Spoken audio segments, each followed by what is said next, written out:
Hi, and welcome to Yoga, Chocolate, and Chit Chat with Janet Gallo-Markowski and Melanie Flaker.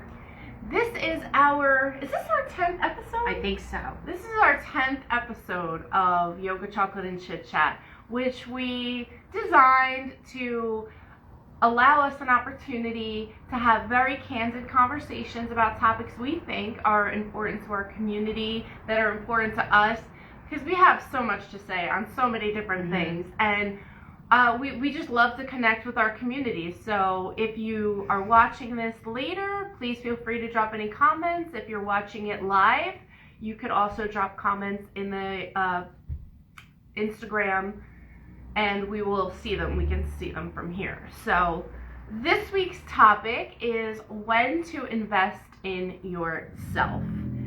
And as a yoga and fitness studio owner, as somebody who practices and teaches yoga and encourages people to move, this is something that is so relevant because it's an investment in yourself. Yes. Right? So we're not a nonprofit, right? We're a for-profit, we're a business like other fitness boutiques.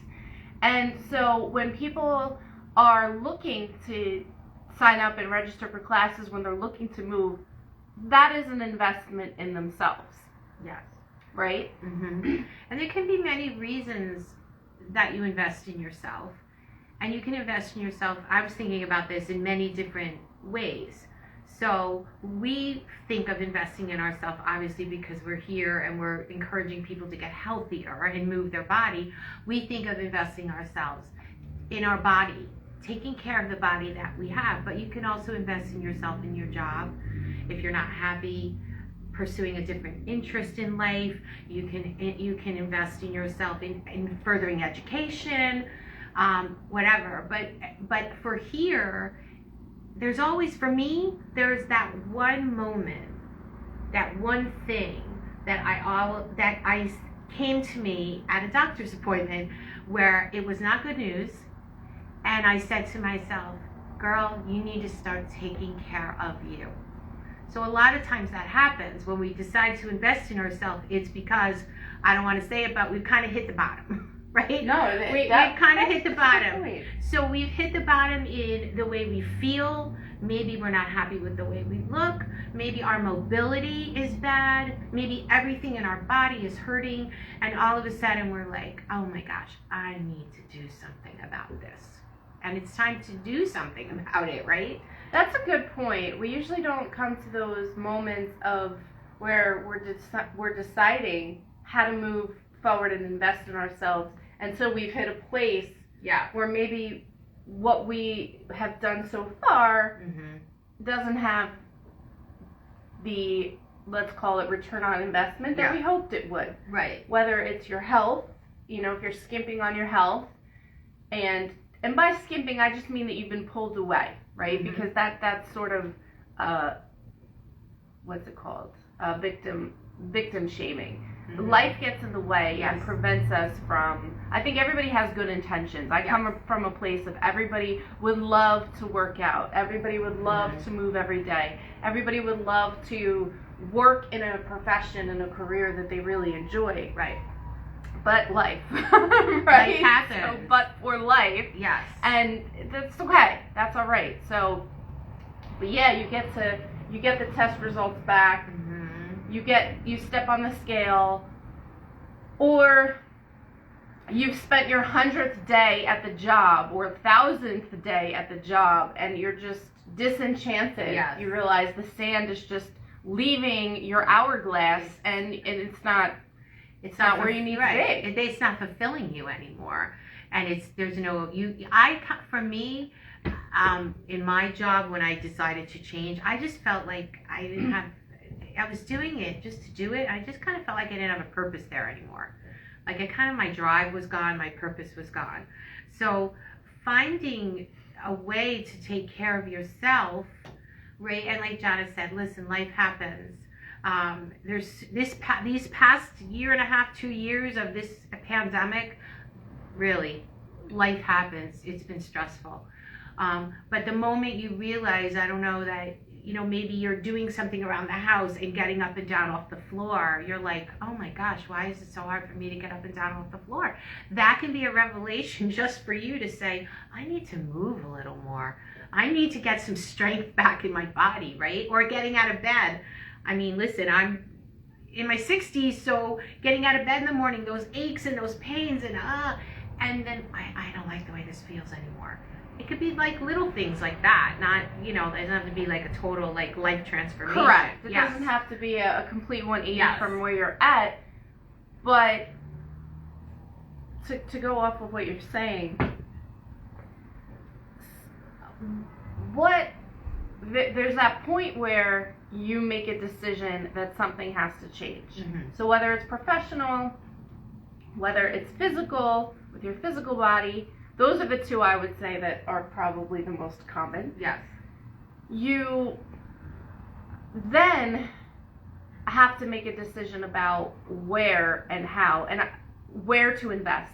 I do believe that a lot of the time, that's where we get jammed up, because as consumers in today's day and age, there are so many opportunities. Yes. Mm-hmm. There's just an abundance of fitness boutiques if you want to get fit. There's an abundance of career paths, mm-hmm. right? So you're thinking, I want to change my career path, and there's a million different schools and online classes and online courses, and it's whoa. So sometimes people could get to this point, and then they might shut down, mm-hmm. because they're overwhelmed. Analysis paralysis, they call it, right? Yeah, you don't know what to do. You're like, I know I need a change, but is it I need to join a gym? Is it I need to go to yoga? Is it I need to eat better? Is it I need to take a course? Is it I need to go back to college? It's like you get inundated with, oh my goodness. Right, and what's the difference between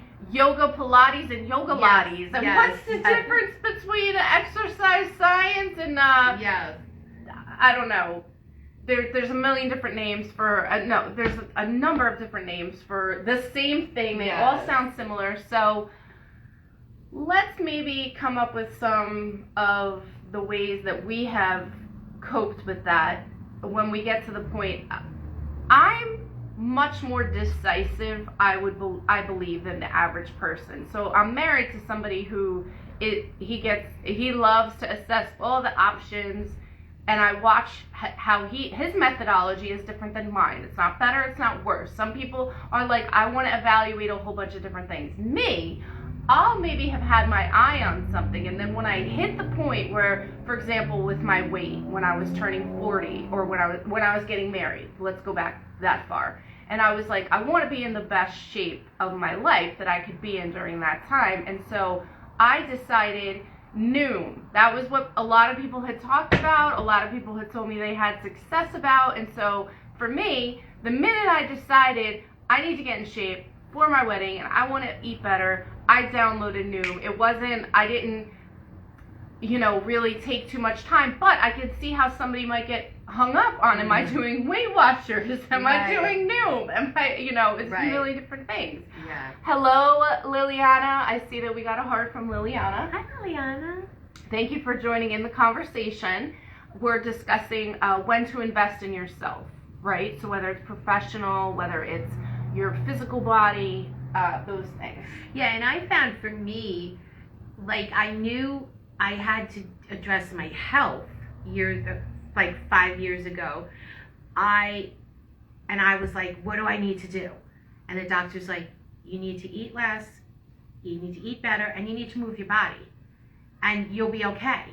And I started eating better, and then it was like I met Janet, and it just so happened that I discovered a beginner yoga class, and I found for me that one thing trickled into another. So once I felt I took that step, I was investing in myself, starting small steps to feel a little better. I started to feel better about myself, more confident. Then in my job, I kind of had confidence to start to speak up for myself a little bit. I started to realized I wasn't happy there. It kind of was a rippling effect for me, and I think that's what happens is once we take care of ourselves, even one small thing, you feel good, and now you're like, all right, well, what else can I do to feel better? Absolutely. Yeah. So a lot of the time, it's about just taking the step. Mm-hmm. It's not so much about getting it right, right? No, so you get to the point, you say, I know I need to invest in my health, my education, relationships, whatever the case may be, and then there are so many solutions presented online and Facebook, and shoot, the minute you start talking about it, now you see 100 different ads for all these things, and it can be overwhelming. But what's important, and what Melanie's story shows, is that sometimes it just doesn't matter. You don't need to go crazy. You could just do what's in front. Yeah. You know, you could do what is in front of you. And she said, you know what? There's yoga. It's right at the church. It's right where I'm working. So that's it. I'm just going to take that first step. And that's what I did with Noom. Now, I've been on Noom. I've kept it for a couple of the features that I really like. But I've also added some things and continue to invest in, let's just say, learning how to eat as a 40-something-year-old woman in a way that makes me feel good and that helps my body to perform at its best. That's in the form of books. Mm-hmm. So sometimes the investment, a book can be life-changing. Yes, of course. Books can be life-changing. Yes. So maybe, I bought a book a couple months ago, and boom, mind blown, and it changed how I look at food and what I'm taking in. So sometimes it doesn't have to be a really large investment. Sometimes it could just be something small. Something very, very small. Let me see who's saying hello. Hi, Joe Carson. Hi, Joe. Nice to see you. And Liliana, yes, it's always in front. We just need to see it. Correct. When the student is ready, the teacher arrives. Isn't that the saying that they have for that? And I think, too, what I've learned is when you're going to decide, I'm going to take care of me, don't have this grandiose, I'm going to take care of me. Oh, yeah. I'm going to start to exercise every day. I've been this. Yes. Me too. I'm going to exercise every day. I am going to eat 1,200 calories a day. I'm going to lose 20 pounds by the end of the month. I'm going to drink all this water. Because guess what? You're not going to do all of those things. You've just put so much pressure That's some radical on yourself. change. So maybe just this month, I'm going to commit to moving my body a couple of times a week. See how that goes. Yeah. Yeah. And listen, we are you. Yes. Oh, so gosh. we're not preaching from a place of like we've mastered this. No. We're preaching from a place, not even preaching. We're discussing from our place of experience. Yes. I'm still sometimes that person where, sometimes we think, all right, we'll take the scale, because that to me is the easy example. You step on the scale and you are just horrified that, whatever, you've gained 10 pounds. You're more than you've ever been in your whole life, right? How many times have we heard that? And then again, like Melanie says, you take these really drastic measures, right? I've done this where I'm, like she said, I'm going to stop eating after a certain time at night. I'm gonna limit my carbs. I'm gonna drink all the water. I'm gonna exercise every day. And then by Wednesday, Thursday, I've turned into Godzilla. Yes, you want to kill someone. I hate my life. Nothing's good enough. Everything looks poor. So, we definitely can. I can relate. Yes, absolutely. I have starved myself. Gotten down, you follow that diet, you have starved yourself, you have gotten down, and the minute you eat one piece of pizza after your diet is over, you just gain back half of it. You have to find something that makes you happy, that makes you feel good, and that you can still enjoy your life. That's what I want to say. So like chocolate, I'm not giving up my chocolate. We've tried that. It doesn't work. Multiple times. It doesn't work. I've tried it solo. We've tried it together. Yeah. It doesn't last. So chocolate is here to stay. Yes. It has its place in our lives, and it Yes. will continue to Mm-hmm. be present. It's just a matter of managing our relationship with chocolate. Yeah, not going as crazy So- as we've been. Let's just put it there. October is not the month either. Next October, we're going to be so much more mindful because Yeah. that's when Oh, yeah. both of us. This October nut was not good. Oh, you would think that all the candy was just going to dry up. You would think that there was a supply chain issue with candy the way that we Yeah. consumed it. It was pretty bad. Let's just say I was trick-or-treating every day without a costume in my kitchen. Okay. Yeah. Oh my god.